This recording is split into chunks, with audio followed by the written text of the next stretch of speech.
Hello everyone, welcome to our channel. Telugu రాష్ట్రాలలో మారిన వాతావరణ పరిస్థితులు, రాయలసీమ జిల్లాలకి మాత్రం భారీగా పెరగనున్నటువంటి ఉష్ణోగ్రతలు. వివరాల్లోకి వెళ్దాం. ఏ జిల్లాలో వాతావరణం ఎలా ఉండనుంది, వర్షాలు పడే అవకాశం ఉందా లేదా, పూర్తి సమాచారాన్ని తెలుసుకునే ముందు మీరు ఇంకా ఈ వీడియోని కనుక లైక్ చేయనట్లయితే లైక్ చేసి మన ఛానల్ని సబ్స్క్రైబ్ చేయండి.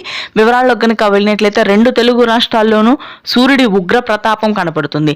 ఇప్పటికే దాదాపుగా 38 డిగ్రీల ఉష్ణోగ్రతలు నమోదవుతున్నాయి. ఈ ఉష్ణోగ్రతలు ప్రతి సంవత్సరం మార్చి మొదటి వారం లేదా రెండో వారంలో నమోదు కావాల్సింది ఫిబ్రవరి మధ్యలోనే మొదలవుతున్నాయి. ఈ సంవత్సరం రానటువంటి రోజుల్లో మరింతగా ఉష్ణోగ్రతలు పెరిగే అవకాశం ఉంది. అత్యధికంగా రాయలసీమ జిల్లాలకి భారీగా ఉష్ణోగ్రతలు పెరగనున్నాయి. ఇప్పటికే 38 డిగ్రీల వరకు కర్నూలు, కడప, అనంతపురం వ్యాప్తంగా నమోదవుతున్నాయి ఉష్ణోగ్రతలు. రానటువంటి రోజుల్లో ఎటువంటి వర్షాలు నమోదయ్యే అవకాశం లేవు. పొడి వాతావరణమే ఉంటుంది.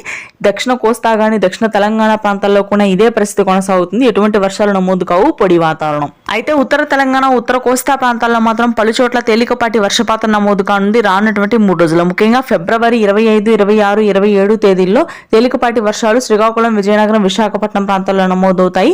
మధ్యాంధ్ర, గుంటూరు, కృష్ణా, కోనసీమ ప్రాంతాల్లో చిరుజల్లు, తేలికపాటి వర్షాలు 1-2 ప్రాంతాల్లో మాత్రమే నమోదవుతాయి.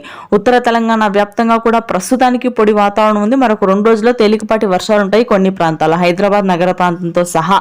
ఇవి ఈ రోజు weather update. Thanks for watching this video.